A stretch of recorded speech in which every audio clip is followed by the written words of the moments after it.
Hello everyone. Today we are going to talk about one of the most common eye condition affecting millions of people in the India, which is cataract. Why it happened, how it happens and what treatment options are available, let's find out. My name is Dr. Komal Savarkar. I am an oculoplasty and cataract consultant at NIO Super Speciality Eye Hospital, Pune. Today we have a widely recognized doctor with us with over 25 years of experience in ophthalmology. Her expertise in cataract has received several prestigious honors, including Indian Journal of Ophthalmology Gold Award and Asia Pacific Academy of Ophthalmology Achievement Award, and so on. She is also the director of NIO Super Speciality Eye Hospital, Pune. Beyond her clinical work, she has also made a significant contribution to ophthalmic research, education, and leadership. Dr. Zai Kerkar, it's a pleasure to have you with us today. Welcome to I Know Right podcast by NIO Eyes. Thank you, Dr. Kumar. It was a very kind introduction. Yes, as you rightly pointed out, cataract is a very common eye problem nowadays, and people are really intrigued as to what is cataract and everything. So it's a good topic to talk on. To spend a Yes.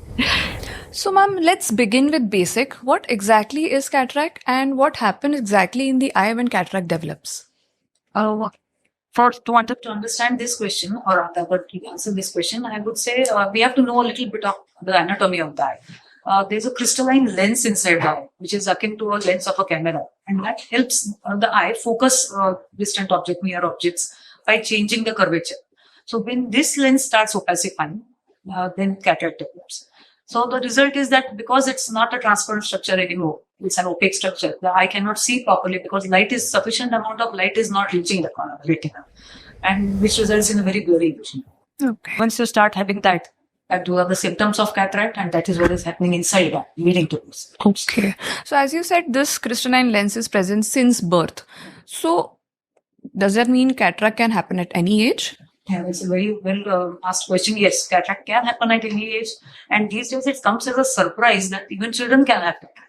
Some babies are born with cataract. Some of them can develop in the later years at 2 years and 3 years of age.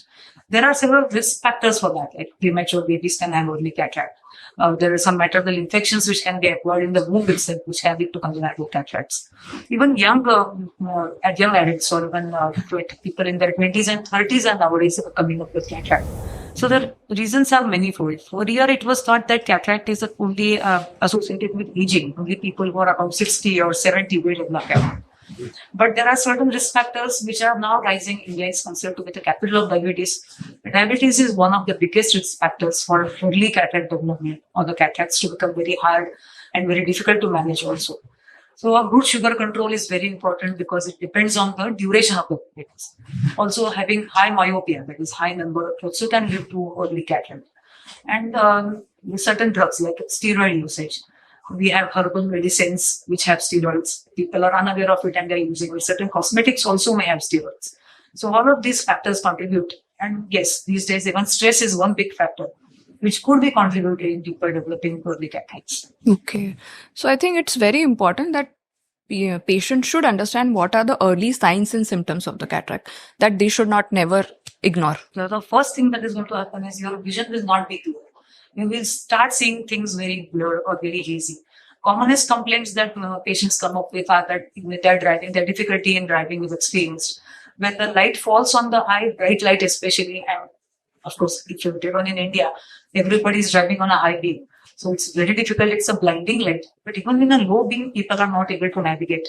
That is one of the earliest signs. Or not able to read the small lines on the captions on the television. Or everything looks like a misty or blurry, hazy thing. So as soon as you experience this, even in small amount, it's time that you get checked immediately. So as I could understand that, once cataract develops, it need to be treated, right?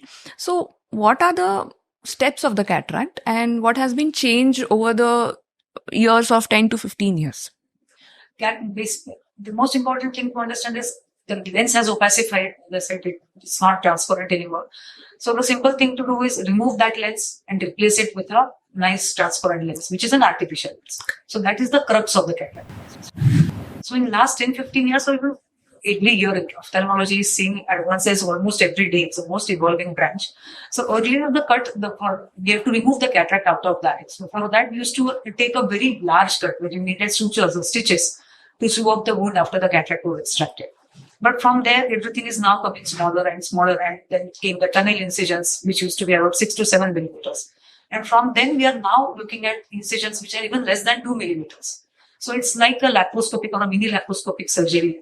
It is all a microscopic surgery. It's all done under high-class microscopes. And it's minimally invasive. So we, as harmlessly as possible, we remove the cataract and put the lens. It's a foldable lens which is put. So it goes through a very small incision. As soon as it goes inside the eye, it opens up like a flower, and then it's in its designed place. So cataract surgery, apart from being just a cataract surgery, become a refractive surgery. Your patients can opt to get rid of their glasses completely. You can even get rid of the reading glasses. So this is a huge impact. Rehabilitation is faster. The cut is very small, and you can see as clearly as you could with the original lens. As we are talking about lenses, ma'am, I understand there are n number of lenses available in the market today. So what, according to you, is the points that patients should focus while selecting their lenses? So selection of the lens is the most important thing, because cataract removal alone does not complete the surgery. It is how you rehabilitate with the lens. So it all actually depends on what are the needs of the patients. Every lens, every person needs a customized treatment. It's not one size fits all. Well, if your depends on what your work is, what your age is. If you are a young adult who still has to drive at night, multifocal lenses may cause a little bit of glare when they're driving at night. Of course, this glare subsides after a few days, after a few months, as the neural adjustments happen in the eye. But patients have to know about that. If they are going to be driving a lot, especially at night, then multifocal may not be an excellent choice for them. Rather, an extended depth of vision lens, EDOF lenses are called. Those will offer you very good vision for distance and as well as intermediate, and give you a very, very small glasses power when you want to read the very small font. If you are, say, a housewife, or you are a retired gentleman or a retired person, and you are not driving at night much, and you are really sick of glasses now, the motivation to not have glasses is very high, then multifocal lenses, trifocal lenses are very, very useful, because these lenses have inbuilt glasses power in them, so that the patient doesn't have to use additional glasses to read or to look at the computer or to even look at watch the TV or navigate through it. So it will all depend on what your needs are. Some people also have a cylindrical number, which is called as astigmatism. That is number only at a particular axis. So now there are lenses which are called toric lenses, which will cover the astigmatism part as well. So it all can be customized as per the patient's need, as per the patient's eye condition, and what the patient actually is looking for in their after the post-cataract surgery days. Correct. So basically, it is completely customized. So depending upon patient's need, we can decide the lenses. So it's not that one lens is superior than the other, because material-wise, all lenses are the same. Right. The company which manufactures the monofocal lens will manufacture the trifocal as well. So it's not that the quality is compromised. In multifocal, it's just that additional feature of being able to see for intermediate as well as for minor is given in the lens. Correct. Fine. So, also one more question, ma'am. My father is a diabetic and he has hypertension also. So, do patient needs to have some precautionary test before going for cataract surgery if they are diabetic or hypertensive? Yes. So, like for any surgery, you must know whether the patient is fit enough to undergo the surgery. Even though cataract surgery nowadays occurs in 10 to 15 minutes, the patient is outside the operation theatre. Those 10-15 minutes they are going to spend in the operation theatre, and it is a stressful period for the patient. Also, if you are diabetic, hypertensive, wound healing, even though the wound is just 2 millimeters in size, wound healing is going to be a challenge if you are uncontrolled diabetic. Not only healing, but risk of infection after surgery, which can be devastating in some eyes, is also all there. Therefore, we have to look at all the parameters. We need a hemogram, we need a sugar check, we need the kidneys to be functioning well, and the physician's fitness from the MD medicine person is very important, because we don't want any risks, because this is an elective surgery. It can be totally risk-free, and we have to gauge everything that the patient is fit for surgery, and then only the patient can be taken. Right, ma'am. Fine. So, we see many patients nowadays in OPDs and they come with the similar question that do the cataract needs to be mature before the surgery? So, from where do you think this belief comes from? It's actually very funny that even in this age, people are asking this question, because this was cataract used to be where people used to let the cataract mature because the ways to remove them was very, very primitive. Once the patient had cataract surgery, you could never see, or used to wear very high, thick babu white kind of glasses. So now that's a thing of the past. So as soon as there is inconvenience in day-to-day activities, it is obstructing with your regular work, that is the time that you should get operated. If you are a driver and if that cataract is harming you, is not helping you see properly, then it's not just a risk to sight, it's a risk to life. So such people should not delay their cataract surgery. Right. As against if you're at home and you're able to watch TV happily, but just little blurring is experienced, then maybe you can delay it a little bit. But cataracts, it's better that when you're fit, healthy, visuals are well controlled, better to get it. So, ma'am, in your OPD, do you ever had a patient who had delayed treatment and later said that, wish I had done this before? Yes, actually, these people are also there because, again, I think the age old belief that cataract has to sit in the eye and mature to great levels. Because people come with grade 4. If we grade the cataract depending on the hardness, grade 1 being a very early cataract and grade 4 being a very hard, tough cataract. So we have people still coming to the OPD who have white mature cataracts of grade 4, grade 5 level of cataracts. So when these things starts happening, the surgery itself becomes time consuming. You have to, normally in cataract surgery, we use ultrasonic power to dissolve the cataract and the cataract is sucked out of that. So if the cataract is very hard, we have to use a lot of ultrasonic energy. And that is going to impact the rest of the structures of that. Right. With age, also the endothelium, that is the back portion of the cornea, those cells also can be a little weak or damaged. And prolonged surgery, too much of phaco power, too much of hard cataracts can also have an impact on the endothelial cells. It can also have an impact on the iris structure of the patient. And the very lens, that the place where we actually put the lens also may be weak. So we may not be able to put the regular lens that we have planned in such eyes. Right. So it is better that the cataract doesn't reach to that level where it's very difficult to rehabilitate in the right way, and where we have to go in for a plan B to rehabilitate. Right. So it's better to get operated in the stage where the cataract is safer for the eye. So grade That is 2, what. grade 3 is what I think is the It's a ideal time better to get state. operated. Correct. Rehabilitation is faster. Mm. Patients are happier. Mm. The surgeon And better for surgeons, right? So, ma'am, recently my aunt got operated for cataract surgery, and before the surgery, she was very terrified of the surgery. So, why do you feel that people are very scared of this cataract I surgery? think because it's an eye surgery, I think I would be scared as well. It's you're touching the eye. People are very finicky. When something goes in the eye, they start panicking, which is right because we are seeing the world through the eye, and if you lose it, then what remains? Right. But modern day cataract surgery has become very safe. And we as surgeons, it's our duty to make the patient very comfortable on the operation table. These days, we don't even need to give an injection, a local injection beside the eye, which again is a very terrifying thing for the patients, getting an elective needle right next to that. Most surgeries are under topical anesthesia. If required, we can augment it with a little bit of peripulpar or a subterenal anesthesia. Even new techniques of anesthesia, they don't employ a needle, we give it with a cannula, also becomes very, very soothing to the patient. So main fear is pain. Will they have pain during the surgery, and will they see after the surgery?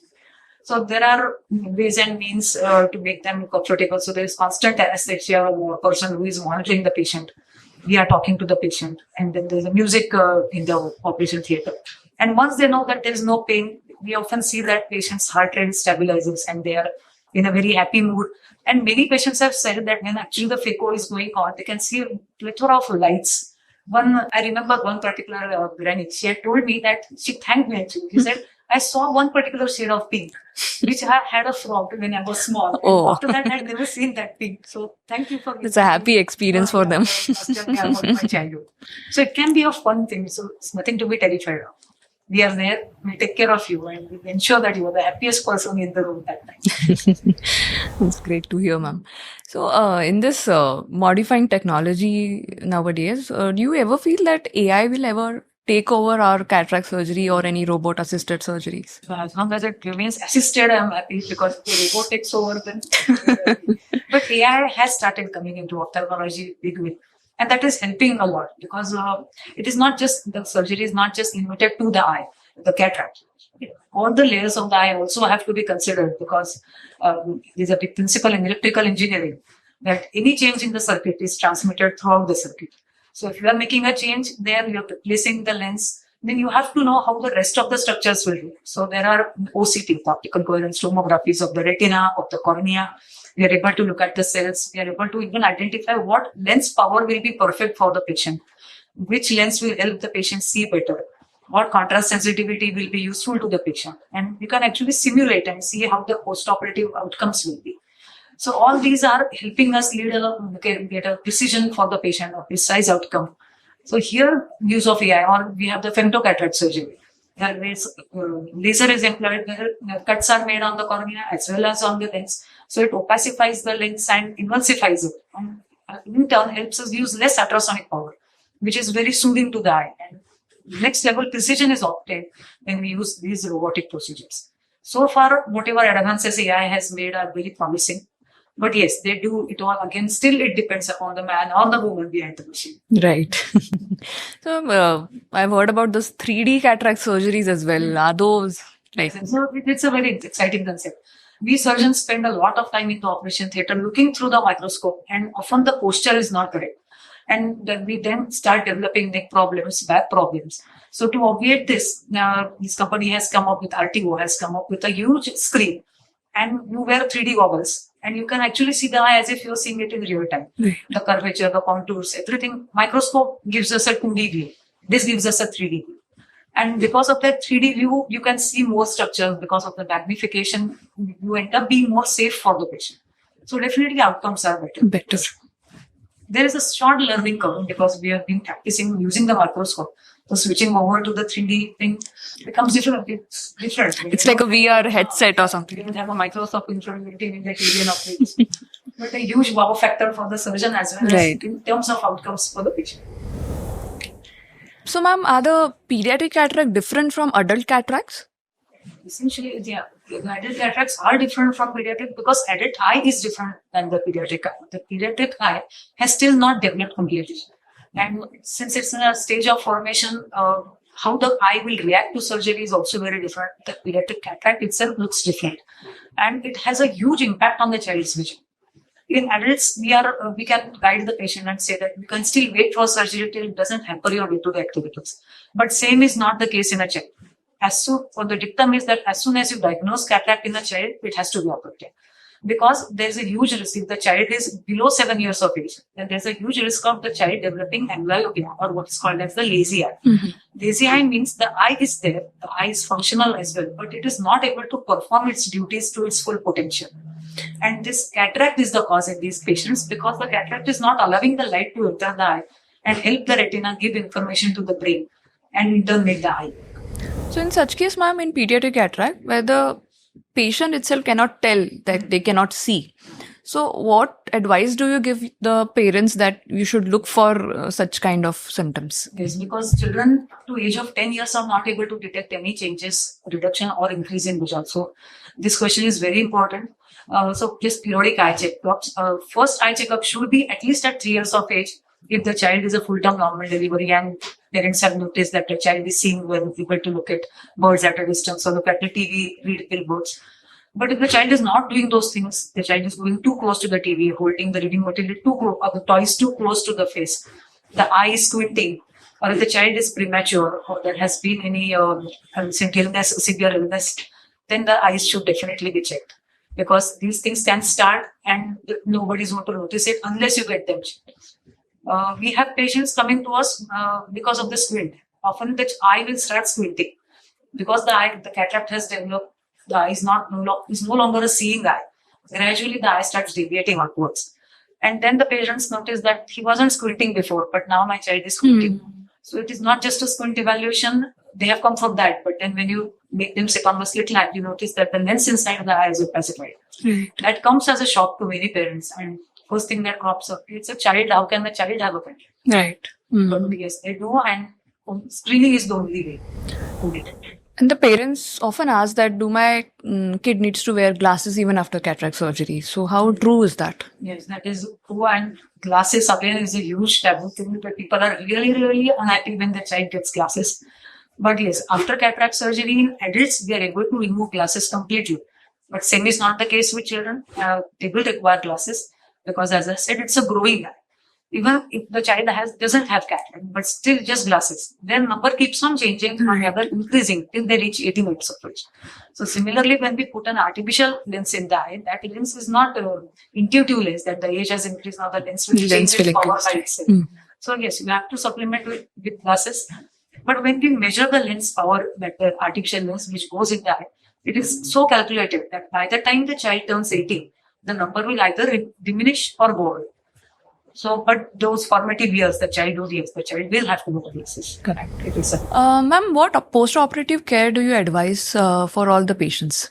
Now, post-op care is very important in cataract surgery because even though it's a very safe procedure, safety can be guaranteed for 99.9%, but still there's a small 0.1% of patients who can develop the infection in the eye and that can have harmful consequences.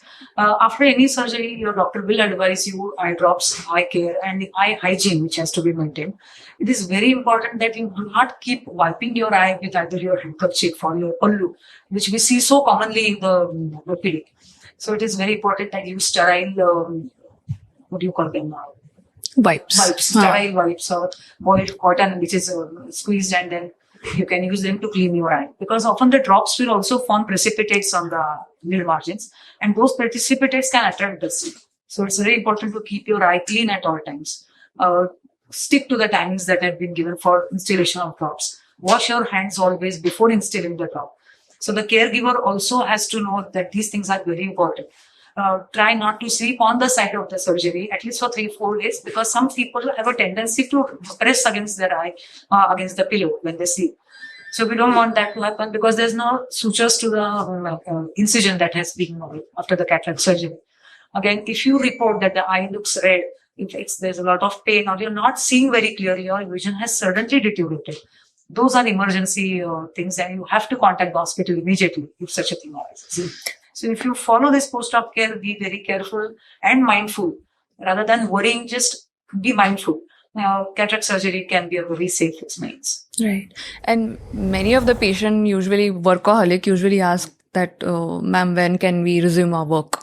So what's your advice for such patients? And you can join back after 3 days. People in the West are doing it. But I don't think that's very applicable in our country because we have a lot more levels of pollution and dirt and dust everywhere. So it's better that we take rest for at least 8 days. And I think after any major surgery, that's the minimum that you can do for yourself. Because after 8 days, your eye is completely quiet. The wound has completely healed. Those who require glasses are also prescribed glasses at the end of 8 days. So give it time. After you're going to be working all your lives and you worked all your life to get better medical care. So take rest, sit back, enjoy for those 8 days. And then you can join work. Then you can join work as if you never got operated. It's as Also, one of the misconception, like I would say, miscommunication that patients believe that we can avoid cataract. Is it true or not? I really do, because some wellness gurus do say that if you do a particular technique of yogasana or pranayama, you can avoid cataract. Well, if we could avoid cataract, that would be really a nice thing because there are rumors sometimes that drops are being invented which will help you get rid of cataract or not develop a cataract. But currently, surgery is the only way to treat cataracts and almost everybody gets cataracts. If the risk factors are not there or people are there, the people get it even before they are very old. And due to age, almost everybody gets cataract. I have heard people saying that they have used some home remedies to prevent cataract, putting milk and all those stuff. Yes. It's very terrifying, but apart from maybe ghee lubricating the eye, I don't think, because it is not going to go inside the eye. The lens is inside the eye. So cataract is happening intraocularly. Now, very few drops are reaching intraocularly. Right. Ghee and oil is not going to reach there. So, no, I recommend that do not put such things in the eye. You can apply it on your body however you want, but Never touch the eye. Right. So, ma'am, we have prepared some questions for you. It's a rapid fire round, actually. So, number one, are cataract caused by mobile phone? Myth or fact? Myth. Cataracts can be cured without surgery. Dream. Am I too old for cataract surgery? Unfortunately, no. And cataract surgery is very painful and risky. Is it better to delay as long as possible? No, cataract surgery is actually a very pleasant experience, so don't delay. After cataract surgery, you can never bend down, exercise or travel normally. Is it myth or fact? Even go scuba diving after cataracts. And once cataracts are treated, can they never come back in any form? Cataract per se won't come back, but you can develop an after cataract, which is opacification of the posterior capsule behind the lens. But treating that is also a piece of cake. Right. Thank you so much, ma'am, for sharing such valuable insight about cataract. Thank you. We believe that today's conversation has not only been eye-opening, but has been able to inform our viewers and patients regarding their queries. It was a pleasure having you on I Know Right by NIO Eyes. And thank you to everyone for tuning in. If you have any questions regarding cataract or eye health, feel free to leave them in the comment section below. If you found this discussion helpful, don't forget to subscribe, like, comment, and share with your family and friends. Until next time, take care of your eyes and stay healthy.